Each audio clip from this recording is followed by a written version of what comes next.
यहाँ पर भौतिक रूप से उपस्थित नहीं हो पाए, लेकिन उन्होंने अपना संदेश अभी वर्चुअल मोड पर हम सबके सामने प्रस्तुत किया है।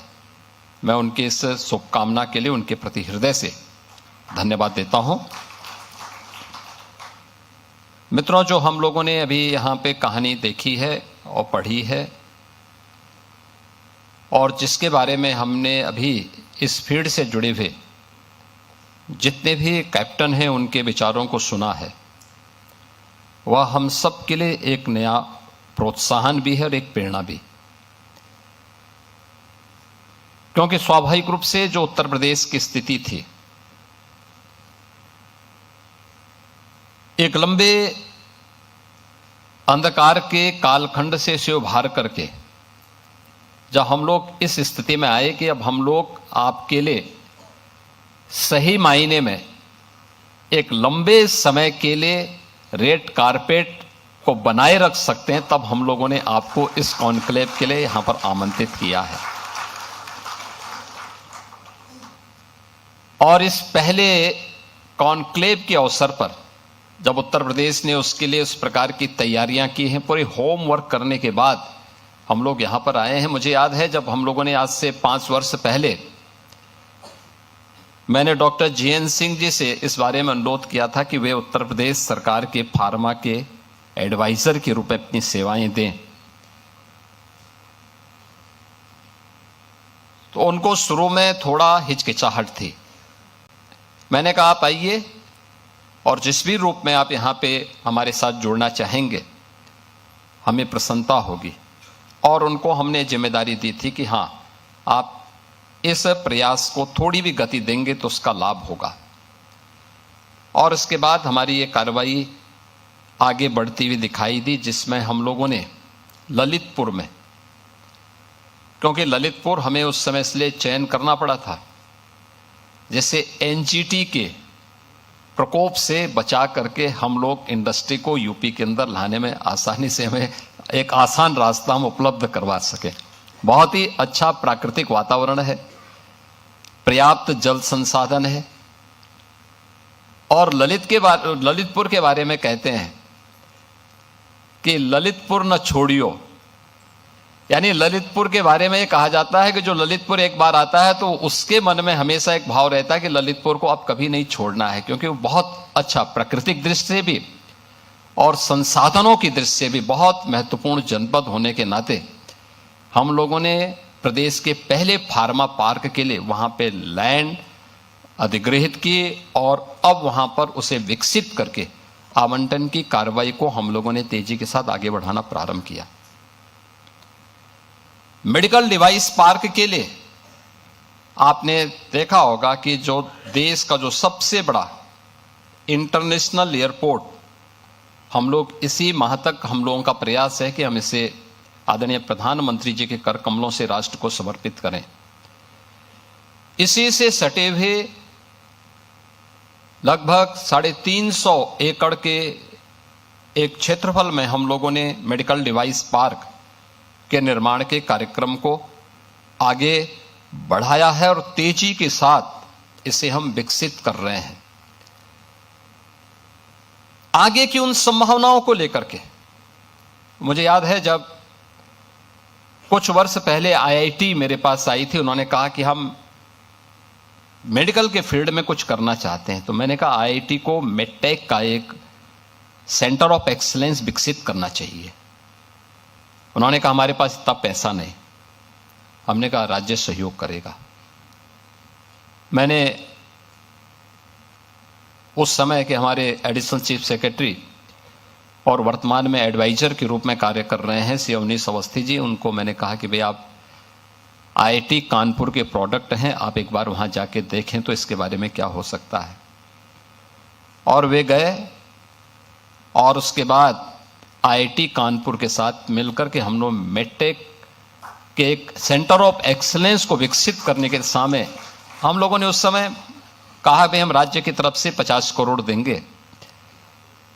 और आप आश्चर्य करेंगे कि इस समय 1200 करोड़ रुपए का एक मेडटेक का सेंटर ऑफ एक्सीलेंस वहां बहुत अच्छे ढंग से विकसित हो रहा है, जिसमें स्टेट गवर्नमेंट भी सपोर्ट कर रहा है और आईआईटी कानपुर के एलुमनाई उसमें सपोर्ट कर रहे हैं उस पूरे सेंटर को विकसित करने के लिए, बहुत अच्छे ढंग से विकसित कर रहे हैं। SCPGI दूसरे सेंटर के रूप में विकसित हो रहा है। और उत्तर प्रदेश में जो इसके बारे में यहां पर हमारे नीति आयोग के माननीय सदस्य डॉक्टर विनोद पॉल जी ने जो बात यहां पर कही है कि उत्तर प्रदेश में पहले से इस प्रकार की संभावनाएं हैं। हमारे पास नेशनल लेवल की 4 सेंट्रल लेबोरेटरीज यूपी के अंदर पहले से मौजूद हैं। CDRI है, NBRI है, इस प्रकार की पूरी लाइब्रेरी इसी लखनऊ में मौजूद हैं। तमाम सेंटर ऑफ एक्सीलेंस यहां पे पहले से मौजूद उत्तर प्रदेश में मौजूद हैं। और उत्तर प्रदेश के अंदर फार्मा सेक्टर के लिए सबसे बड़ा कंज्यूमर मार्केट भी है और सबसे बड़ा वर्क फोर्स भी यूपी के अंदर आपको यहां पे प्राप्त हो सकता है। और इस दृष्टि से आज यूपी के अंदर जिस प्रकार का हमारे पास इंफ्रास्ट्रक्चर है, आपने अगर यूपी के इंफ्रास्ट्रक्चर की आप बात करेंगे तो मुझे याद है आज से 9 वर्ष पहले हमारे पास 1.5 एक्सप्रेसवे थी और आज भारत के 55% एक्सप्रेसवे पर उत्तर प्रदेश का कब्जा है। उत्तर प्रदेश के पास देश की 55% एक्सप्रेसवे यूपी के पास है। उत्तर प्रदेश के अंदर हमारी इंटरनेशनल और इंटरस्टेट कनेक्टिविटी 4 लेन के साथ जुड़ी हुई है। हर जिला मुख्यालय 4 लेन के साथ, तहसील और ब्लॉक मुख्यालय 4 लेन और 2 लेन के साथ हमारी जुड़ी हुई है। 25 करोड़ की आबादी उत्तर प्रदेश के अंदर है।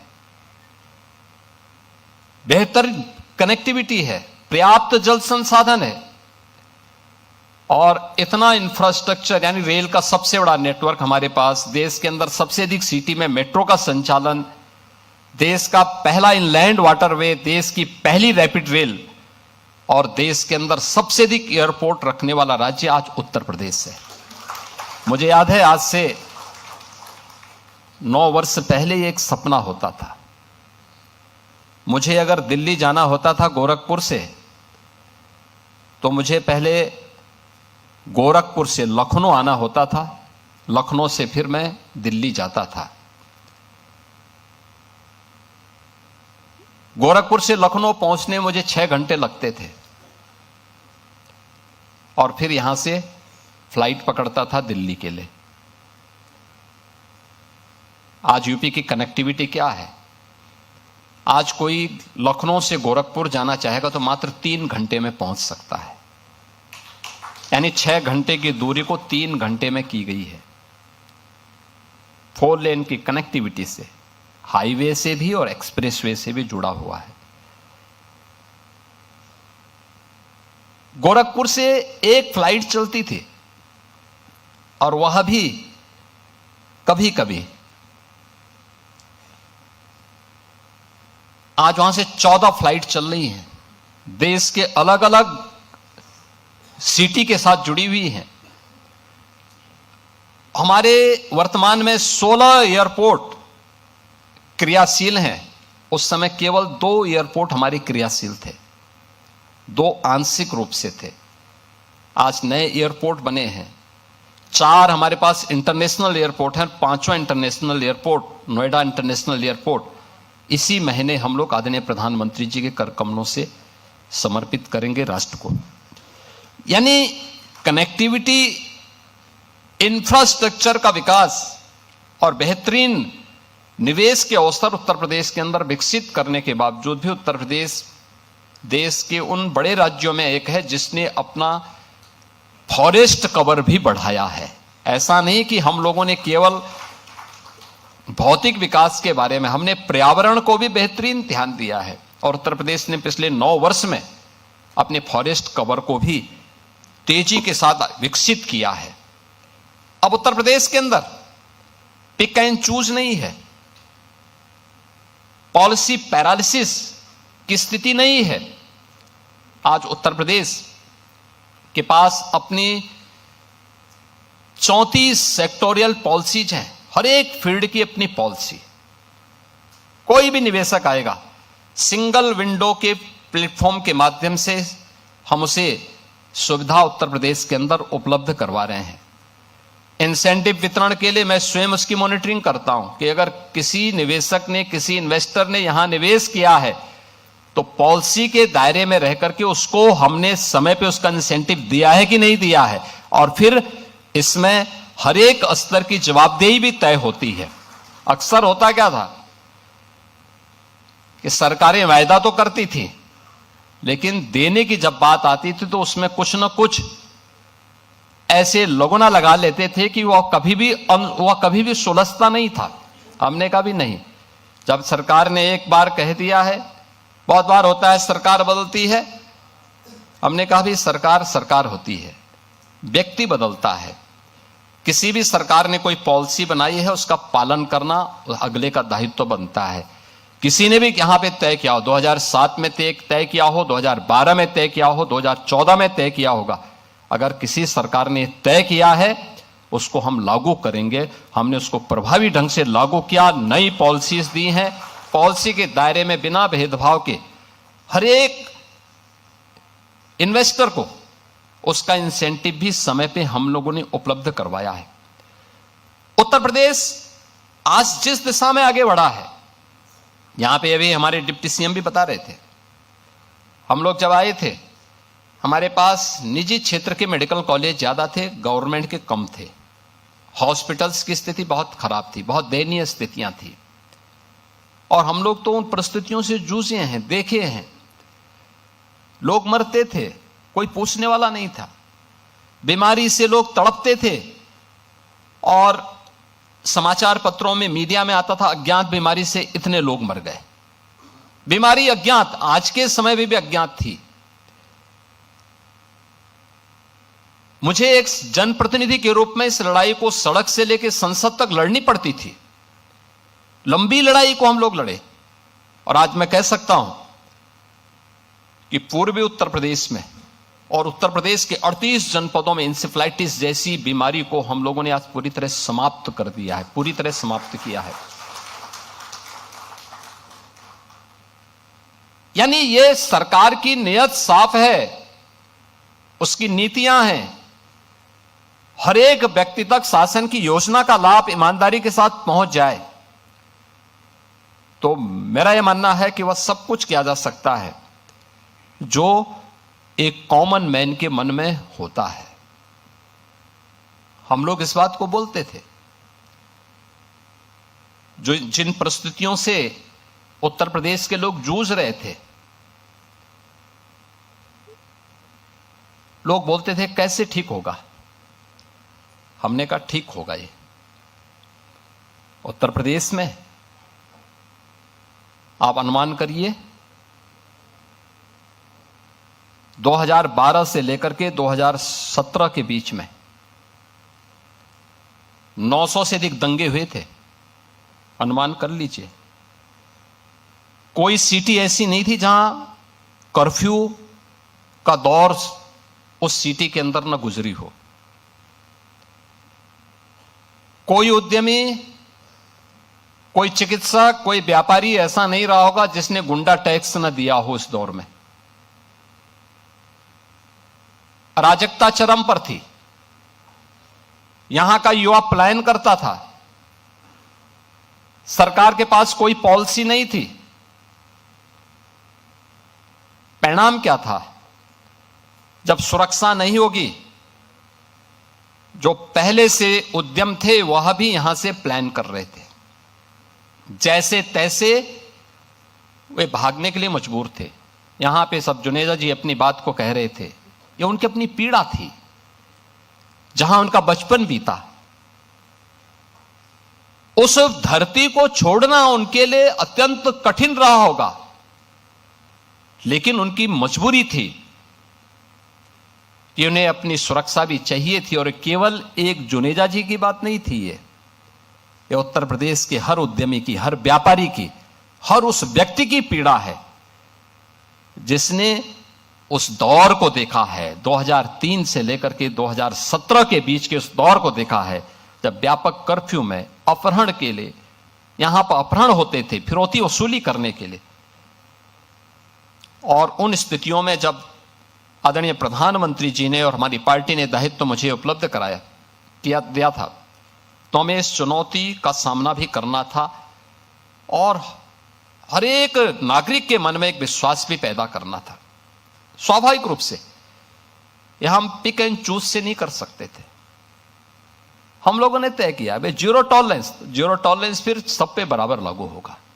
अगर अपना व्यक्ति भी गलत करेगा तो उसके लिए भी वही कानून लागू होगा जो एक माफिया और अपराधी के लिए लागू होगा। कोई अपना पराया नहीं होगा। और हम लोगों ने इस मामले में जब कार्रवाई प्रारंभ की, प्रयास तो किया कि कानून के दायरे में रह करके करें, लेकिन बहुत बार होता है, आप भी इस बात को समझते होंगे, भाई अगर सामने वाला व्यक्ति कानून से भयभीत नहीं है तो फिर उसको कानून के दायरे में ला करके कानून की भाषा समझाना तो फिर तात्कालिक परिस्थिति हो जाती है। बहुत बार लोग टिप्पणी करते हैं कि पुलिस ने गोली क्यों मार दी। अगर पुलिस गोली ना मारी तो क्या पुलिस गोली खाए? ये दोनों काम एक साथ नहीं चल सकते। अगर उस अपराधी को गोली चलाने की स्वतंत्रता है तो पुलिस के पास भी हमने इसलिए पिस्तौल दी है कि वह भी उसके सामने उसका मुकाबला करे। उसका प्रशिक्षण इसी बात को लेकर के हो रखा है और उसको जिस भाषा में समझे उस भाषा में उसको समझाने का काम करे। और उस भाषा में जब समझाया गया, आपने देखा होगा पिछले 9 वर्ष में बड़े बड़े पर्व और त्योहार हो रहे हैं, सारे सकुशल संपन्न हो रहे हैं।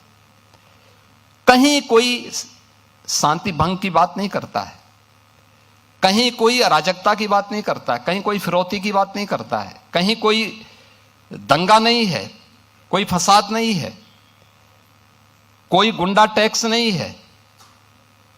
आज कहीं भी इस प्रकार की स्थिति नहीं है और उत्तर प्रदेश निवेश के एक बेहतरीन गंतव्य के रूप में अपने आप को स्थापित किया है।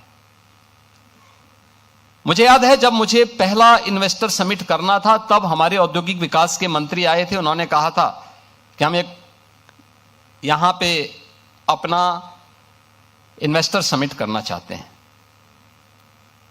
तो मैंने उनसे पूछा कितने का आप निवेश करना चाहते हैं। उन्होंने कहा कि इन्वेस्टर समिट में हम लोग 20,000 का टारगेट लेके चल रहे हैं। मैंने कहा बहुत छोटी राशि है, थोड़ा बड़ा सोचो, बड़ी सोच के साथ काम करो, पॉलिसीज तैयार करो। 20,000 करोड़ के लिए मैं प्रधानमंत्री जी को नहीं आमंत्रित करूंगा। तो उन्होंने कहा अरे कौन आएगा यूपी में। हमने कहा लाना तो है, उस प्रकार की परिस्थिति पैदा करनी है। और आज जब हम यहां पे इस फार्मा कॉन्क्लेव के अवसर पर हैं, मैं आपको कह सकता हूं कि यूपी को अब तक 2017 से अब तक 50 लाख करोड़ रुपए के निवेश के प्रस्ताव प्राप्त हुए हैं, जिनमें से हम लोगों ने 20 लाख करोड़ रुपए के निवेश के प्रस्तावों को अलग अलग समय में यूपी के अंदर ग्राउंड ब्रेकिंग किया है। इनमें ज्यादातर प्रोडक्शन शुरू हो गया है। आज आप देखते होंगे अनएम्प्लॉयमेंट रेट में यूपी देश के अंदर न्यूनतम स्थिति में है, बहुत कम है। हमारे यहां 2.30% है। इतने बड़े राज्य में 25 करोड़ की आबादी में, उस 25 करोड़ की आबादी में वो कोई उस देश की नहीं जहां की आबादी बूढ़ी हो रही हो, ये उस देश की है जहां पे 56 से 60% आबादी अपने आप में एक स्किल वर्क फोर्स हो, जवान है, काम कर सकती है, काम कर रही है, कामकाजी है। और उस राज्य के अंदर उस बड़ी आबादी के लिए, उस प्रकार की स्थिति के लिए हम लोगों ने अपने कार्य को, इसके लिए हमें रिफॉर्म करने पड़े, हमें उस प्रकार की सुविधाएं देनी पड़ी, हमें उस प्रकार के अलग अलग सेक्टर में उस प्रकार के परिवर्तन करने पड़े। और आज मैं कह सकता हूं कि हमारे पास लैंड बैंक भी है, हम सुरक्षा भी दे रहे हैं, बेहतरीन इंफ्रास्ट्रक्चर भी दे रहे हैं और लैंड बैंक की भी सुविधा है और प्लग एंड प्ले के लिए भी हम लोगों ने विभाग से कहा है कि जितना सस्ता हो सकता उतनी सस्ती लैंड उपलब्ध कराइए, जितनी अच्छी R&D की सुविधा हो सकती है उसको डेवलप करने के लिए, उसके लिए जितना पैसा लगता है। आज यूपी बीमारू राज्य नहीं है, देश की इकोनॉमी का एक ब्रेक थ्रू बनकर के उभरा है। आज रेवेन्यू सरप्लस के रूप में उत्तर प्रदेश कार्य कर रहा है और इसके लिए जितनी भी धनराशि की आवश्यकता पड़ेगी हम लोग लगाएंगे, लेकिन हमें उस प्रकार के इकोसिस्टम को अपने साथ जोड़ना है। जब सभी लोग प्रयास करेंगे तो परिणाम आएंगे और वो परिणाम हम लोग उस रूप में प्रस्तुत कर रहे हैं विकसित भारत की संकल्पना को आगे बढ़ाने के लिए। मैं आभारी हूं आदरणीय प्रधानमंत्री जी का। अभी इसी फरवरी माह में दिल्ली में EI कॉन्क्लेव होने जा रहा है और उससे पहले देश के अलग अलग राज्यों में अलग अलग कॉन्क्लेव हुए थे। यूपी को मेडिकल के फील्ड में यूपी क्या कर सकता है, EI के सेक्टर में मेडिकल फील्ड में EI का क्या रोल हो सकता है, यूपी उस कॉन्क्लेव को यहां पे लीड किया था और हम लोगों ने उस समय यूपी के लिए EI मिशन के लिए 2000 करोड़ रुपए की घोषणा की थी, जिसको हम 3 वर्ष में एक समान रूप से आगे बढ़ाने का कार्य करेंगे। और आज वह कार्य जिसको हम यहां फार्मा के रूप में भी फार्मा कॉन्क्लेव के माध्यम से आगे बढ़ा रहे हैं। मैं सबसे पहले धन्यवाद दूंगा उन सभी कंपनियों का जिन्होंने हमारे साथ इस पहले कॉन्क्लेव के अवसर पर MOU किया है और उत्तर प्रदेश की फार्मा पॉलिसी पर उन्होंने विश्वास करते हुए उत्तर प्रदेश के अंदर उस प्रकार के निवेश की संभावनाओं को आगे बढ़ाने के लिए हम पर विश्वास किया है। उसमें अन्ना फार्मा है, बायोजेटा लाइफ साइंसेज प्राइवेट लिमिटेड है, शुक्रा फार्मास्यूटिकल है, वाल्टर बुस्नेल एंटरप्राइजेस प्राइवेट लिमिटेड है, जानविका लैब्स प्राइवेट लिमिटेड है, कोरो हेल्थ GCC है, मार्क लेबोरेटरीज है, हाई ग्लेस लेबोरेटरीज है, रास्पा फार्मा है, रामसंस मेडवर्ड है, कोटेक हेल्थ केयर है। मैं इन सब का हृदय से धन्यवाद दूंगा कि उन्होंने उत्तर प्रदेश पर विश्वास किया है। मैं आज के इस अवसर पर इस बात के लिए आप सबको आश्वस्त करता हूं कि आदरणीय प्रधानमंत्री जी का जो विजनरी लीडरशिप है देश को प्राप्त हुआ है, पिछले 11 वर्ष में हमने बदलते हुए भारत को देखा है। आज भारत जिसको लोग गंभीरता से नहीं लेते थे 2014 के पहले, आज वही भारत जब अपनी नीतियों पर अडिग रहता है तो बड़ी बड़ी वैश्विक ताकतों को भारत के सामने झुकने के लिए मजबूर होना पड़ता है। भारत अपनी नीतियों का पालन करेगा और अपनी नीतियों पर दुनिया को ले जाने का कार्य करेगा। भारत का नियंता दूसरा नहीं होगा, भारत अपना नियंता स्वयं बनेगा। ये प्रधानमंत्री जी का विजनरी लीडरशिप आज देश के अंदर तय कर रहा है। आपने देखा होगा कल हम आभारी हैं आदरणीय प्रधानमंत्री जी के और US के प्रेसिडेंट डोनाल्ड ट्रंप जी का, जिन्होंने कल टैरिफ में रोल बैक करते हुए फिर से भारत के टैरिफ को कम किया है और भारत को एक विश्वसनीय सहयोगी के रूप में माना है। भारत अपनी नीतियों पर अडिग था। परिणाम है सत्यमेव जयते। यह हमेशा हुआ है, आगे भी होगा। ये विकसित भारत के सामने बढ़ रहे भारत के वे कदम हैं जिसमें भारत एक विश्वसनीय सहयोगी के रूप में भी आवश्यक है, लेकिन भारत की इस ताकत से सशंकित लोग भी हैं। हमें दोनों के प्रति सतर्क होकर के कार्य करना है और मुझे लगता है कि वैश्विक स्तर पर फार्मास्यूटिकल सेक्टर में भारत की उपस्थिति किस रूप में आगे बढ़नी है। आज भारत दुनिया के 200 से अधिक देशों के साथ अपनी दवाइयों की आपूर्ति के माध्यम से जुड़ा हुआ है।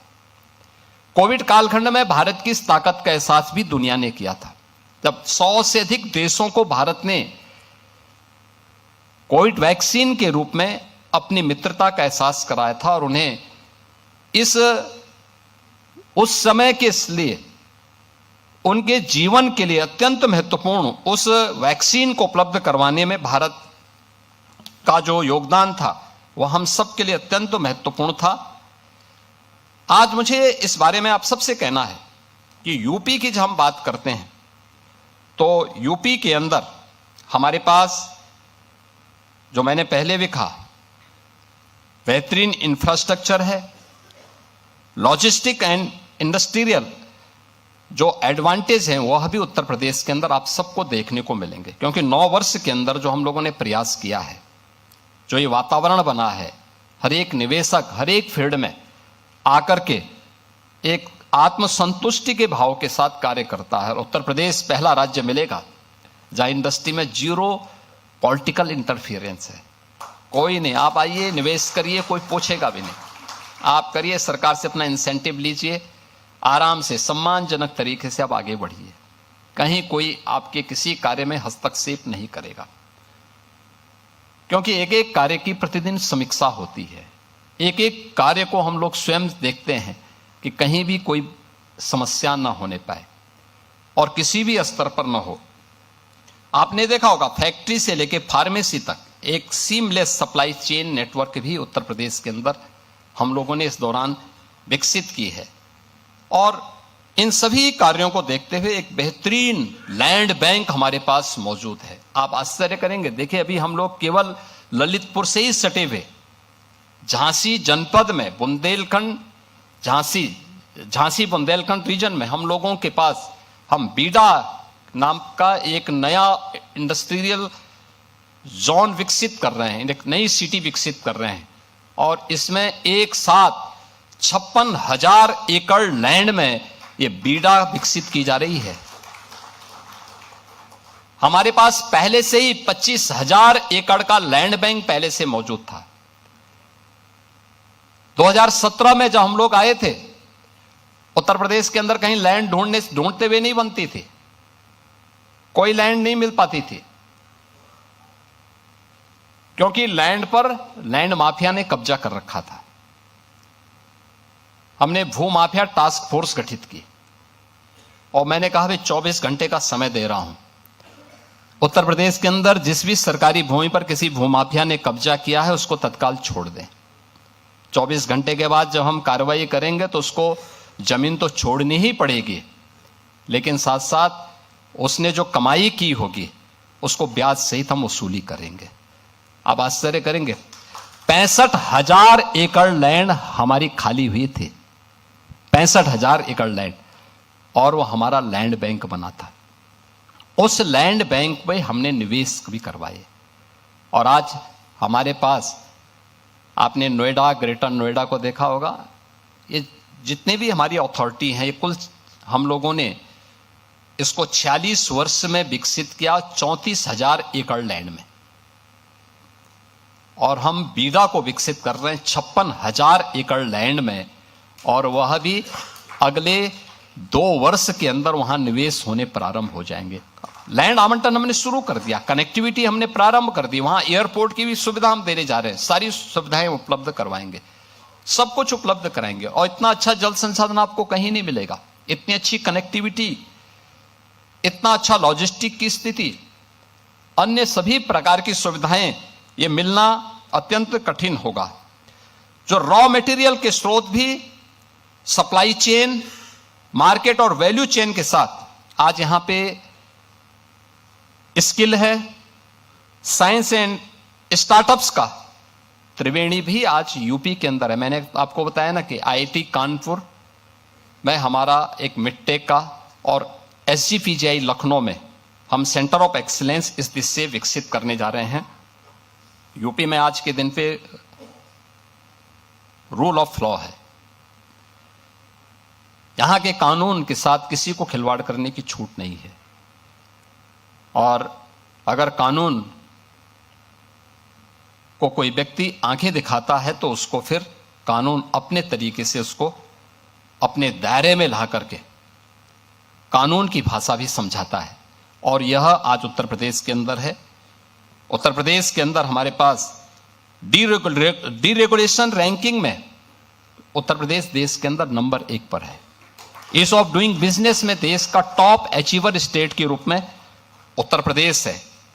और उत्तर प्रदेश ने डीक्रिमिनलाइजेशन के द्वारा हमने जो 13 ऐसे हमारे राज्य के एक्ट थे उन सभी को हम लोगों ने सभी प्रकार के आपराधिक प्रावधानों को उससे समाप्त करके इंडस्ट्री को एक सुविधा उपलब्ध कराई है कि वे यहां पे बेखौफ होकर के अपना काम करें।